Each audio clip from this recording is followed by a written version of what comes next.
So today we're going to be talking about the top 10 running backs.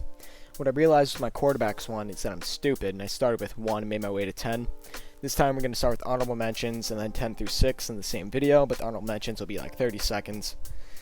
For the honorable mentions, I have 5. I have Todd Gurley, Marlon Mack, Mark Ingram, Josh Jacobs, Leonard Fournette.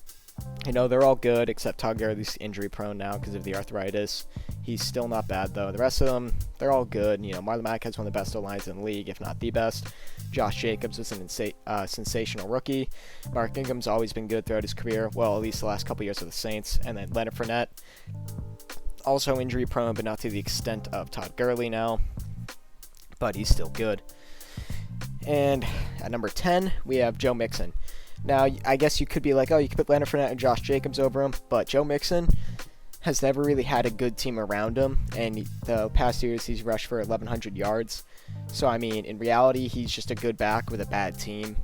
Give him a better offensive line like the Colts or the Cowboys, he'd be one of the top 5 backs in the league, in my opinion, talent-wise. But these rankings are like heading into next season on how well I think they'll do. So I think he'll do the same, around 1,100 yards, like 4.5 yards per carry, 6 to 9 touchdowns, like 2 receiving, something like that. Maybe like 300 receiving yards. You know, throughout his career, he's never gone over 300. His most is 296. Then he got 287 two other years. He's not that big of a receiving threat, but he's just a good runner of the football. I think he'll make a good career out of it. You know, he'll get a good contract after this next season, whether that's with Cincinnati or with a different team. But in general, Joe Mixon is just a talented back with a bad O-line, bad team. I mean, now they have Joe Burrow, and they drafted T. Higgins, so it'll give more pressure, take more pressure off of him, but he'll also help out Joe Burrow. They get that rookie offensive lineman, Cedric... No. I forget. Jonah Williams. That's his name. Not Cedric Ogbuehi. That guy's trash. Forget his name, though. And, yeah, he's just a good back. You could say he's not number 10. You could say he's, like, top honorable mention, but still, I have him at 10. Number 9, we have Chris Carson. You know, he's a great back for the Seahawks. 1,200 yards last year, 1,100 year before, 7 and 9 touchdowns. He's 25 and is entering his 4th year in the league. Same year as Joe Mixon, except he's older. You know, Chris Carson always leads the Seahawks in rushing yards as of now. You know, they're a great running team. He has good yards per carry at 4.4 and 4.7 in the 2 years he's been the full starter. I mean, he's averaged 82 yards per game every year. He hasn't played all 16 yet in his career, but him and Rashad Penny, say Rashad Penny comes back from injury well enough to be good again, or good as he's one of the best backup running backs in the league, in my opinion. But Chris Carson leads one of the best rushing teams in the NFL in rushing yards every year. You know, he takes a lot of pressure off Russell Wilson, so Russell Wilson can do his thing. You know, they're a run-first team. They always have been, whether their offensive line hasn't been great or has been all right. Hasn't been great recently, but, I mean, you know, he hasn't been bad with that offensive line. Obviously, he's been great for them, you know, 1,200 yards and 1,150. I don't know what else you can ask from Chris Carson except maybe be a little more productive in the receiving game. Only have 3 total touchdowns and 488 total yards as a receiver. And, I mean, he's just, you know, career average of 4.5 yards per carry. 16 touchdowns for his career through 3 years, but the first year he only played 4 games, started 3.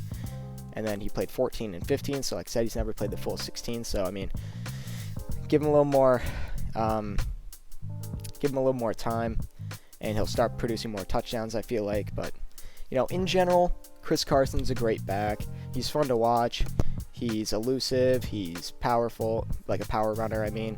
And, yeah, I don't see any issue with Chris Carson at all. I don't see why you would have him anything lower than 9 or 8. I can't see him being 10, because I feel like he's better than Joe Mixon and Leonard Fournette and Josh Jacobs. So, yeah, 9 I feel like is perfect. 8 I feel like is a little controversial with the season he had last year. LeVeon Bell. You know, he's on a horrible Jets team, bad O-line, horrible coaching. That's the whole reason he did bad. You know, everyone knows he's one of the most patient and best running backs and receiving backs in the league. You know, last season, like I said, bad year. He had 789 yards and 3 touchdowns on 3.2 yards per carry with 66 catches, 461 yards, and 1 touchdown. But he had a lot of backup quarterbacks. I think it was like 4 games with a backup QB. Sam Darnold had mono. Bad offense, horrible offensive line, like so bad. But with the Steelers, obviously he's been great, only rushing for under 1,000 twice, and both those years he did not even play all 16. He was basically on pace to get 1,000 had he had played all 16. I'm pretty sure Yeah, he would have gone over 1,000 both of those years. The 1 year he only played 6 games. He was averaging 93 yards per game. And then the year after that, he played 12 and averaged 106 yards per game. And with 75 catches, and the year after that, 85 catches. He's been a 2-time first-team All-Pro. It's not like injuries are slowing him down. It's just bad team. He's not producing well. But I feel like next year, with another year on the offense, with Adam Gase potentially, proving he may not be incompetent, Sam Darnold proving that he's the franchise quarterback, I feel like he'll do good for the Jets. The offensive line still isn't there, but he'll be a better receiver at least, I feel like, more yards. And I don't see anything wrong with anyone saying that LeVeon Bell will be back next year as one of the top 5 backs. But right now I have him at 8 because I feel like the 7 guys above him are just better as of right now. I mean, they all have better teams. They all, have a better coach. They all have a better offensive scheme. They all have better lines. They all have better just run blockers in general. They're all just more explosive because Le'Veon Bell, we all know, isn't the fastest running back in the league. But his patience to find a hole just makes him, easier. It makes the game easier for him, slows the game down. He gets to basically do whatever he wants if he can get those holes. The biggest mistake in his whole career was leaving Pittsburgh because they had one of the best offensive lines. And yeah, I mean, Le'Veon Bell, he's still kind of young. He's like 27, 28. I don't know when his birthday is, but last season he was 27, so he's going to be 28 this year.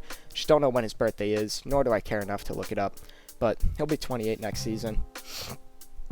And Le'Veon Bell, the year before the contract dispute had 106 targets. Second year in the league, he had 105. He's only played 16 games once. Last year he played 15. And then the quote year before that, being 2017, last year he played, was 15 games, 12, 6, 16, 13. He's reliable. He's been injured a couple times, but I don't know what the 2015 injury was. But he's been mostly reliable throughout his career. I wouldn't even say he did awful for the Jets last season just because of how bad that team was. Even though they went 7-9, just the fact that he could produce those numbers with that bad of an offense. I want you to name me one good starter on that team. It's offensive line. And tell me, as a second team favorite being the Dolphins, having Adam Gase, we all thought he was going to be good. Then he was bad. He was good for 1 year. That was Ryan Tannehill's breakout year. And then Ryan Tannehill got hurt. He couldn't do anything with Matt Moore. Don't blame him. And now Adam Gase was fired, left, went to New York, and then the Dolphins got Brian Flores. So, I mean, that was a win-win for the Dolphins. They got a better coach, better game plan all around. And yeah, Le'Veon Bell at 8. Number 7, we have Dalvin Cook. Came off of one of the best seasons last year as a running back. He had 1,135 yards through 14 games, 13 touchdowns. 0 receiving touchdowns, 519 yards. And whenever he's been on the field, that's his biggest issue, is being on the field. He's been a great running back. His second year, he did He played 11, started 10. He didn't really do that well at all. He had 56 yards a game, 2 touchdowns, 615 yards. Dalvin Cook, he could be better. He has the potential to be better than what he already is. But that's if he stays on the field. The Vikings have a great offense. They just drafted Justin Jefferson. They have Kyle Rudolph at tight end. They have Adam Thielen, Dalvin Cook, Mackenzie Alexander, the running back. I thought it was the other way around. I thought it was Alexander McKenzie. It's not. But yeah, he's a good backup, so he takes a little bit of the pressure off Dalvin Cook, which I think will help him extend his career because he won't have to take as much damage. By damage, I mean hits, as the other running backs in the NFL might, Derrick Henry or Nick Chubb, even though he had Kareem Hunt last year, or Saquon or Christian McCaffrey or Zeke, even though Tony Pollard is a good backup. Dalvin Cook, he gets touchdowns. He's great in the red zone. He's just great in the open field. He's explosive. I don't see why anyone would argue against him being at 7. The only thing I could see someone arguing is him being higher, because he's really just been great for the Vikings when he's on the field and fully healthy. Sometimes every running back, plays games when they're not fully healthy. I mean, that's every player.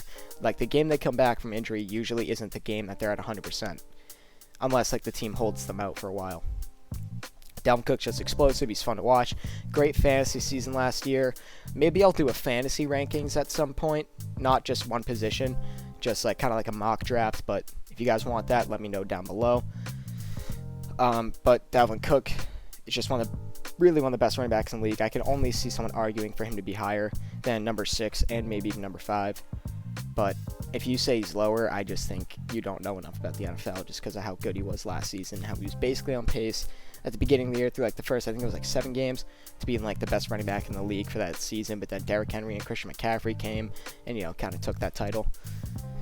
And now on to number 6, we have Aaron Jones. I'm just going to say he was on my fantasy team last year. He single-handedly won me the championship game because I was playing against Adam Thielen and Aaron Jones playing for me. Adam Thielen literally dropped the ball that would have won him the game, but I won by like 1 point something or like point something. That's besides the point. Last year in 16 games, he had 1,084 yards, 16 touchdowns, 474 yards receiving, and 3 touchdowns. The yards receiving, I feel like, is a bit of an understatement, or yeah, I'll use that as how good of a receiving back he is. I just feel like Jamal Williams is also there, so like he also gets touches in the receiving game. Like how many receptions did Jamal Williams have? Jamal Williams had 39 last year. I mean, imagine if most of those went to Aaron Jones. Or yeah, like he would have a lot more yards, more touchdowns. Jamal Williams had 5 receiving touchdowns, 1 rushing. But Aaron Jones was just an explosive back. You know, he made a lot of big plays, was really good in the red zone. That's why he had 19 total touchdowns. In the year before, he only had 9, but that was also with 8 games starting, 12 played. Last year, he was also great, the 2018 season. He doesn't get a ton of rushing yards because he splits carries. I mean, Jamal Williams had 107, and he had 236. So that's 343 carries right there between the two. And imagine if Jamal Williams wasn't there and it was just like rookie A.J. Dillon, you know? I mean, A.J. Dillon wouldn't be getting a ton of carries because who knows what he'll be. He was drafted way too high for what he was. He was playing at BC. He was a good running back, but he doesn't have a ton of NFL potential, in my opinion. But I think he'll be potentially a starting running back one day, but not like a great one. I could see him as like a Carlos Hyde. Not the same play style, but kind of like the same production. And yeah, Aaron Jones was one of the best running backs to watch last year with just how much he got into the end zone and how much he just made Packers fans and myself happy. I'm not a Packers fan, it's just in fantasy. He was amazing and I loved him and it was a great pick. But yeah, Aaron Jones, you know, just fun to watch. He's explosive. He's fast. Not fast, but he's fast. You know, I don't see why anyone would have him higher than 6. But I also don't think anyone can have him lower than 7 or 8, because I could see you putting like Chris Carson above him maybe.